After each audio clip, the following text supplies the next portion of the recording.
Serene, thank you so much for your time. Thank you. You're here to talk about the Sony Xperia Aquatech store. It was a campaign that did well at the Effies. It won a couple of golds, it won a bronze. The golds that it won were in the telecommunications category and the retail category. What, according to you, were the factors or the reasons that it actually performed so well versus some of the other very, very good work entered in those two categories? Okay, I think the starting point is really how clearly they identified the objective. So they wanted to go in, really break through a lot of clutter. The UAE is a very aggressive market in terms of competition. Obviously, Apple and Samsung are all over in terms of visibility, awareness, share of voice. So I think what really stuck out is the fact that they intended to break through this clutter, which I thought was a very bold objective to start off with. And the second key thing is how they went about it. So it was quite unconventional.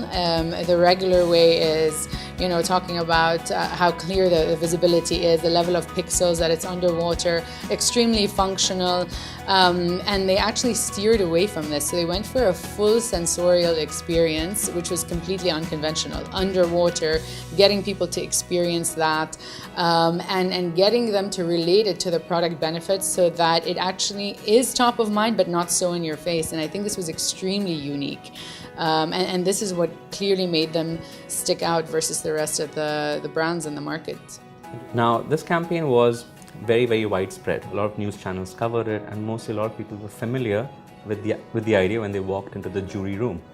How much do you believe the knowledge about an idea or the awareness about an idea plays an impact in the actual way you judge it and how you judge it and how you score it? Okay. So personally, I think it should not actually be quite relevant, because the minute you see a TV campaign outside of a formal jury function, you're seeing it as a consumer or as a shopper.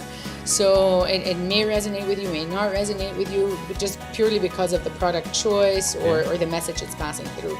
The minute you become a juror and you're going to judge these case studies that come in and the campaigns, there's a set of very formal criteria and strict criteria. So all of a sudden you're really becoming unbiased.